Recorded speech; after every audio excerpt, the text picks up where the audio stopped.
जब बच्चा उम्र में तो बड़ा हो जाए, शरीर बड़ा हो जाए, पर बुद्धि विकसित न हो, विवेक न हो, तो उसको क्या बोलते हैं? मंद बुद्धि है। अब जरा अपने विषय में हम सब सोचिए, हम अब बालक नहीं हैं, बड़े हो गए। छोटे छोटे बच्चे जैसे छोटे छोटे खिलौनों के लिए रोते हैं, छोटे छोटे बच्चे जैसे कुछ छीन लिया तो उसको काट दिया, उसको बुकोट दिया, उसको कर दिया, रोने लगे। हम भी थोड़े बड़े खिलौने के लिए रो रहे हैं। उसका खिलौना 20 रुपए का रिमोट का कार है, 200 रुपए का, 500 रुपए का, 2000 का, और तुम्हारा 2 लाख का कार है, उसके लिए तुम रो रहे हो। अंतर क्या है? मुझे कुछ अंतर तो समझा दो।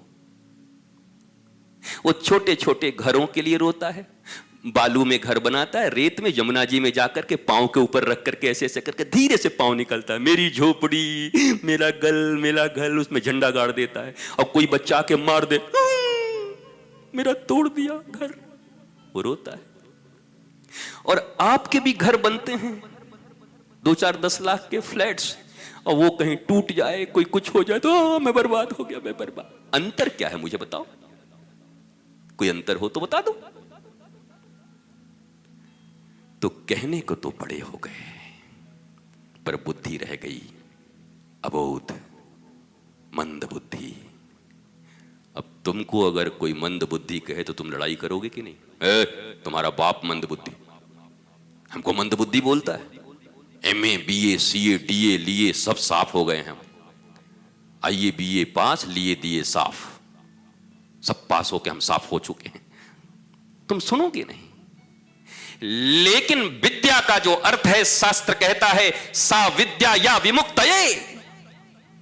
विद्या वो है जो तुम्हें मुक्ति प्रदान करती है जीते जी। मरने के बाद मुझे पता नहीं है, मृत्यु के बाद जो मुक्ति मिलती होगी वो मिल जाएगी, लेकिन जीते जी नरक जिसको मिले हैं उसको मरने के बाद मुक्ति कैसे मिलेगी?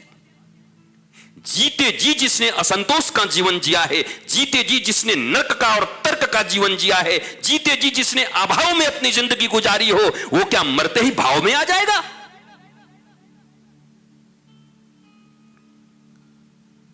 इसलिए जीते जी ही मुक्ति है। मुक्त मनुष्य और भक्त मुक्त होता है। भक्ति आ गई तो मुक्ति उनकी दासी है, याद रखना। श्रीमद् भागवत के अनुसार मुक्ति कौन है? दासी है। मुक्ति के लिए कभी भक्त परेशान नहीं होता। और वृंदावन के एक संत, बड़े प्यारे संत हैं, बड़े अच्छे, हमारे श्री पुंडरीक जी गोस्वामी जी हैं, उनके दादाजी सन्यासी जी कहा करते थे, मुक्ति वो है जिसमें तुम्हें भगवान के पीछे भागना पड़ता है, और भक्ति वो है जब भगवान तुम्हारे पीछे भागने लगता है। भक्त हो गए तो भगवान तुम्हारे पीछे भागेगा।